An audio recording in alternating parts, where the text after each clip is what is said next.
Now, in recent years, it's been a venue for live music, theatre, comedy, a fun fair, and of course, who could forget the time Banksy came to town.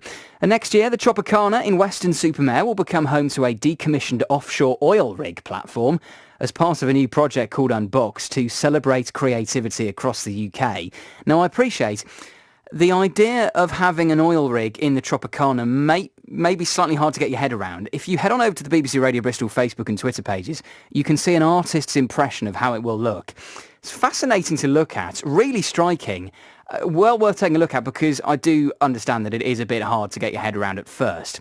To find out more, let's speak to Patrick O'Mahony, Creative Director for Sea Monster, which will be housed at the Tropicana, and also John Penrose, the Conservative MP for Weston-super-Mare. Morning, Patrick. Morning, John. Hi there.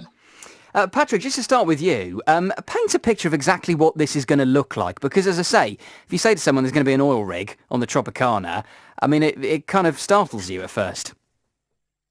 It's not your average Thursday, is it? No, quite. What we wanted to do, it all started with the Great British Weather, that kind of icon of our identity, and how do we tell the story of that, and how do we harness the Great British Weather and look to a more renewable future? So can the Great British Weather be part of the solution? Can we harness it? Can we celebrate it? And how do we deal with it? And that got us to these concepts of these decommissioned structures that have lived out there in the Great British Weather for years. And we wanted to harness one for the first time in the world, take one and transform it into this big design icon. So we'll have big new bridges all across it. We'll have big waterfall on the front. You'll make your way up to the top where there'll be this beautiful garden, which will look like it's almost rehabilitating this monster from the sea. And that's where you'll find all the renewable energy solutions powering our rig and kind of paving a way for a new kind of greener future. And this is all part of a big project called Unboxed, celebrating creativity across the UK, funded by the four governments of the UK. What is the aim of it, though? I mean, what are you hoping to achieve by bringing this to Weston? I'm hoping to put a smile on people's faces. You know, we wanted to do something inherently physical as a team. We wanted to build something that was striking, like a new icon, really, and reimagine what the Trop could be in that sense. And I hope we inspire people, we start a conversation. We want people to look at these big, brutal structures for what they are, these big kind of engineering statements, but then also kind of acknowledge where we've been and look towards the future and just make people think about that moment and really just have a great time when they're there as well. John Penrose, you, like many of us, will have seen all the various uses of the Tropicana over the years. What do you make of this? I think it's absolutely brilliant. I mean, kudos to North Somerset Council and to Patrick's team, because this has been a really closely held secret. It's like the Banksy exhibition, which you mentioned earlier. Almost nobody knew about it until the last couple of days, and now it's going public. And I just think it's a brilliant creative idea. And the fact that Weston is just one of just 10 places around the country that's won this thing, it was a competitive bidding process. Over 300 places applied, just shows how well they've done. And if it brings people to Weston, do you know what? I'm absolutely delighted. And what do you think needs to happen, John, to make sure that it has a lasting impact? Because I'm sure it'll be very exciting when it happens next summer. But of course, you want to make sure that the effects of it are felt long-term and that there is some long-term benefit from it. How do you think that's going to happen? Well, really important point, because Patrick will be able to fill in the details, but I think it's with us for a little while, but then it moves on. So, yeah, we need to capture the sort of the legacy, if you like. I think that if you look at the parallels with Banksy, what Banksy's exhibition did was it made everybody look at Weston in a new light, and not just people who visit Weston, but also those of us who live there, and said, actually, do you know what, the Tropicana is something which we can use in a different way than in the past, and it made us reassess what it could be and what it has now become. If Sea Monster does that, and I think it's got every chance of doing it, and sort of takes us on to the next stage in that, as well as getting us all to think about the transition from fossil fuels to renewable energy and all those other important things as well, then I think it'll be a legacy of attitude change and of the way people see both the Trop and Weston, and that is very long-term, very powerful indeed. Yeah, Patrick, is there anything you can say on that? I mean, obviously, John makes the point there, it's about changing perceptions of Weston, which is a legacy in itself, but are there going to be any other lasting impacts of this?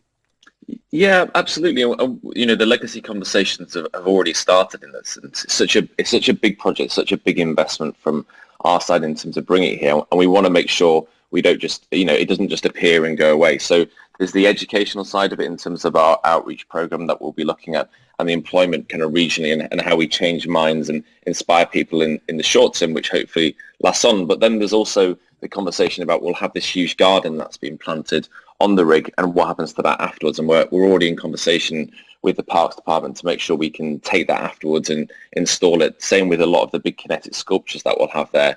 As much as that we can leave afterwards and repurpose and reposition, so we have that footprint in the community post the monster departing and moving on to its next journey, the more that will be kind of one of our number one priorities in the project. John, just finally, there might be some people who think, OK, this all sounds very good, but it is government funded at a time when we're really struggling financially to get through the pandemic. Should government money really be being spent on putting an oil rig on the Tropicana? Yeah, not your average Thursday, as Patrick said earlier on. Look, we need to build back better, as the saying goes, and part of that is helping the sort of the visitor economy, the hospitality sector, which has been really hard hit during the pandemic, to recover and to get back to normal as fast as we can.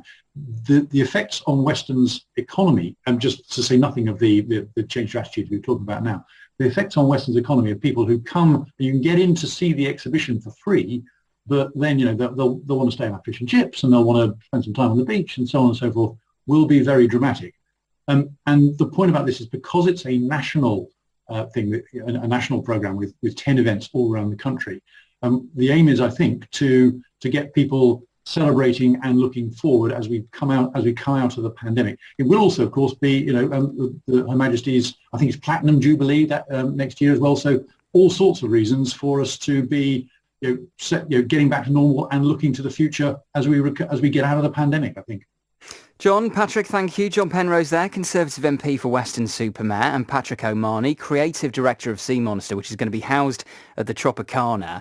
I'd love to hear your views on these plans, because if you live in Weston, what do you make of the fact there's going to be an oil rig converted into this really creative event space and educational space on the Tropicana? Of all the things we've talked about being done with the Tropicana over the years, you, like me, probably never expected to end up with the Tropicana being converted into an oil rig, or having an oil rig on it. Let's have a chat with Babs, who lives on the Bourneville estate in Weston-super-Mare. Morning, Babs.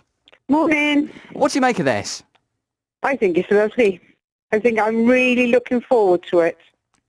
Do you reckon, because a lot of people have spoken over the years about, make the Tropicana what it used to be, make it a swimming pool again, or make it some kind of permanent concert space or whatever. I'm guessing you never thought it would have an oil rig on it, but do you actually like the idea? I do. Where did they get an oil rig from anyway, is what I want to know. Do you know, that's a very good point, Babs. I should have asked that question. We'll have someone else on later on, and I will put that point to them. Where do you get this oil rig from? But do you think, on a kind of serious note, attracting people to Weston-super-Mare, but not only that, also having things for people in Weston-super-Mare to do, is really important right now? Well, the thing is, we're never going to have a swimming pool there again. That's never going to happen. So we might as well use the space that we've got and to bring people in. And do you think it will bring people in? If Banksy brought people in. Do you think an oil rig is as exciting as Banksy? I'm more excited about it.